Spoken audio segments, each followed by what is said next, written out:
For the break, this was the scene inside Wintrust Arena after Natasha Cloud got that bucket. She wanted her celebrating with her teammates instead of celebrating with the home crowd. Natasha Cloud ruins the moment by trying to fight Enes Kanter, an innocent bystander, a paying customer, someone who spent her hard-earned money for courtside seats so she could enjoy the unique ambiance of a pretend basketball game. For those that don't know, she already filled out her paperwork to be eligible for the 2027 WNBA draft. So it's pretty crazy that Natasha Cloud would go after one of the top prospects in next year's draft just sitting courtside. Has officially declared for the 2027 WNBA draft.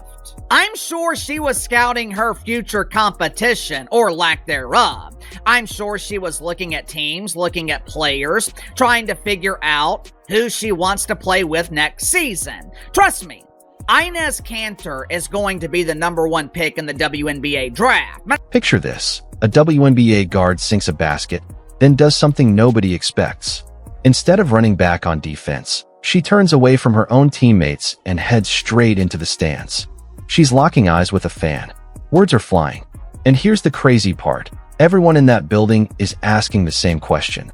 Why is SHE the one yelling at him? A former NBA player was ejected from a WNBA game after a verbal altercation with one of the players. Enes Kanter Freedom was booted from the stadium after exchanging words with Chicago Sky guard Natasha Cloud from the sidelines. Freedom has been a leading voice in the debate over whether trans women should be allowed to play in the league. He recently made headlines for saying that he would declare himself for the WNBA draft in protest. This kind of all started, frankly, when the Fever star Sophie Cunningham gave an interview to ESPN. She said, biological men should be kept out of women's locker rooms, which has kind of become a rallying cry on sort of the anti-trans side of this debate. And then that led to Enes Kanter Freedom, as well as Royce White, both former NBA players, saying they were going to declare for the WNBA draft, which obviously drew a lot of criticism. Enes Kanter then kind of took that stance in person and showed up at this game last night. Natasha Cloud, who's been very kind of vocal in her support of trans people, got into an argument with him. Once Kanter stepped on the sideline toward the court, he was always going to be ejected, and that's. This is exactly the mess the WNBA is stuck cleaning up right now. And make no mistake, this wasn't some heat-of-the-moment slip. One guard chose a packed, sold-out arena, with a dozen phones already recording, to settle a grudge that had absolutely nothing to do with the game on the court that night. Natasha Cloud decides to crash out on a fan courtside. That fan was wearing a shirt that said "woman" on it, and Natasha Cloud couldn't bear the sight. All the horror. So Natasha Cloud starts approaching and this was a woman sitting courtside. Natasha Cloud starts approaching this female sitting courtside and starts going off, screaming at them, cursing at them, yelling at them. And somehow this female fan is the one that gets kicked out. Somehow this female fan, just sitting courtside, minding her own business, gets kicked out because Natasha Cloud couldn't control herself. So let me get this straight. Natasha Cloud, within the span of a week, uses a homophobic slur. Then she goes back and forth with a fan courtside, gets the fan kicked out, and no punishment for Natasha. This is where things took a shocking turn. Natasha Cloud is reportedly preparing legal action against Enes Freedom, the former NBA center now pushing for a WNBA roster spot after saying he identifies as a woman for league eligibility. This isn't some random social media rumor. Freedom has reportedly filed the paperwork and is now waiting for the WNBA to decide whether he can actually suit up next season.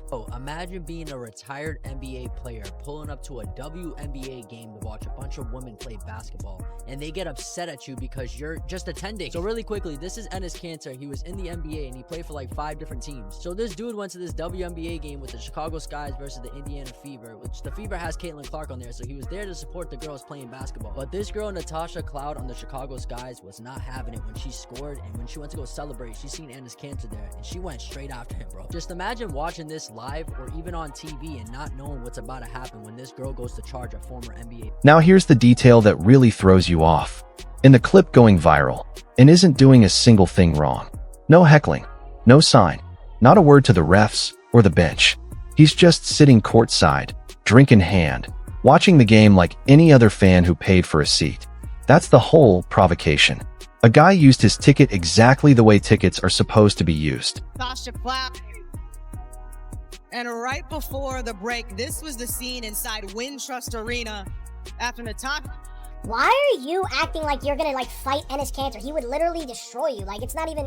You're running towards a guy and it's like literally a fake hold back. You know, oh, hold me back, dude. Come on, bro. Any girl in the WNBA would get beat up by Enes Kanter, bro. Enes Kanter is a she, by the way, so you have to call her that. She that's what she is. She is a female. Here's a moment nobody saw coming. A professional athlete scores a basket, and instead of turning back to play defense, she turns her back on the game entirely and marches straight into the crowd. What happens next has the whole sports world asking one simple question. How did watching a basketball game from a courtside seat turn into the biggest controversy in the WNBA? Let's break down exactly what happened. The player, Natasha Cloud, hits a shot, but instead of celebrating with her team, she runs toward the stands, points directly at a fan named Enes, and starts shouting. Security has to jump in between them. The game stops. Both benches are standing, completely confused about what's going on. In just 4 seconds, a basketball game turns into a live standoff. And here's the part that makes zero sense. Enes hadn't done anything that night, in that seat, during that game, to cause any of it. Naturally, cameras caught the whole thing, and it spread everywhere within the hour.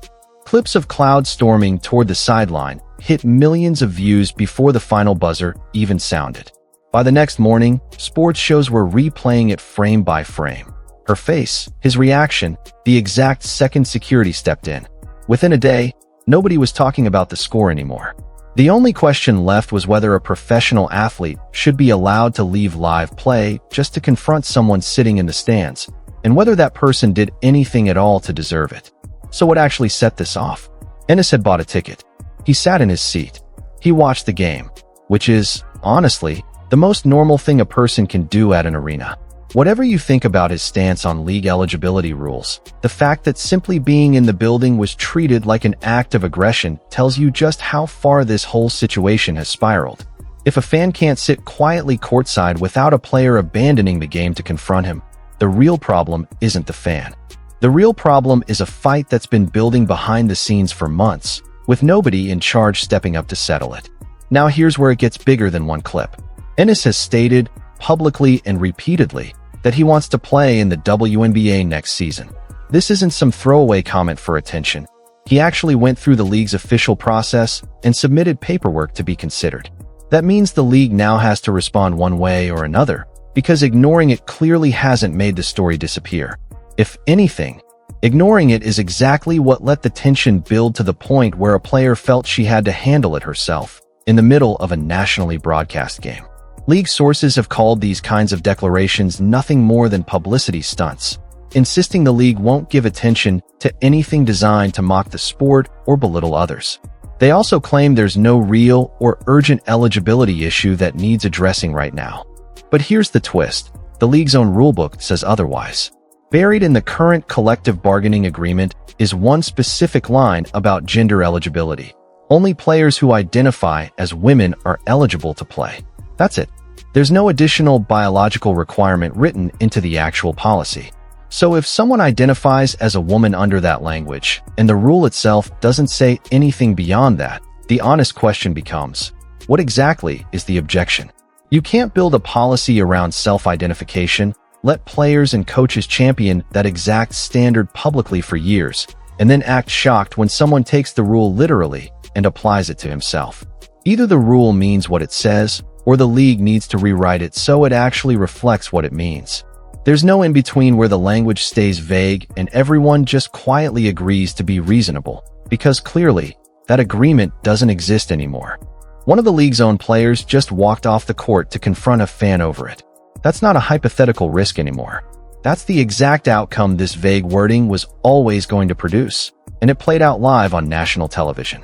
According to Cloud, The trigger was even smaller than people realized. She claims Enes was reacting to a teammate's three-pointer, and in her mind, his presence was some kind of attempt to get close to another player. Whether or not that's true, it's clear Cloud felt she was defending something bigger than one moment. After the game, when reporters pushed her on the confrontation, she didn't walk it back. She doubled down, saying she felt justified addressing what she called a mockery of women's sports happening right in front of her, night after night. That's understandable frustration if you're someone who has dedicated a career to this league and feels its own rules are being used against it. But here's the uncomfortable truth nobody wanted to say out loud in that press room. Her frustration is with a policy the league wrote and refuses to fix, not with a fan who bought a ticket, sat exactly where he was supposed to, and applied under the very rules the league put in writing.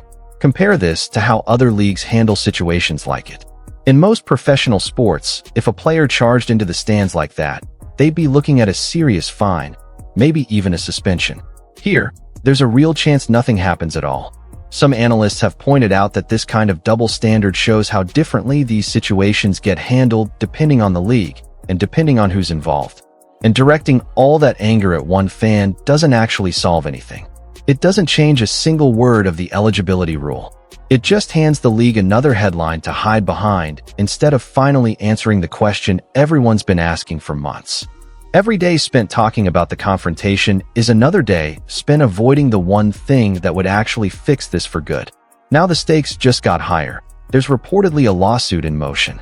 If Cloud is genuinely pursuing legal action against Enes simply for attending a game and applying under the league's own stated rules, this isn't staying confined to sports debate shows anymore. This pulls in lawyers, the league office, the Players Association, and forces the WNBA to answer, under actual legal pressure, the exact question it spent months dodging in press conferences. You can only avoid defining your own rules for so long before a courtroom forces you to define them under oath.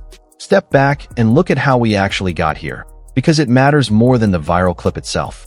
The league has had years, not months, to write a clear, specific eligibility standard. Instead, it kept the wording broad enough to sound inclusive in a press release, while never confirming what happens when someone takes that same language seriously and applies it to himself.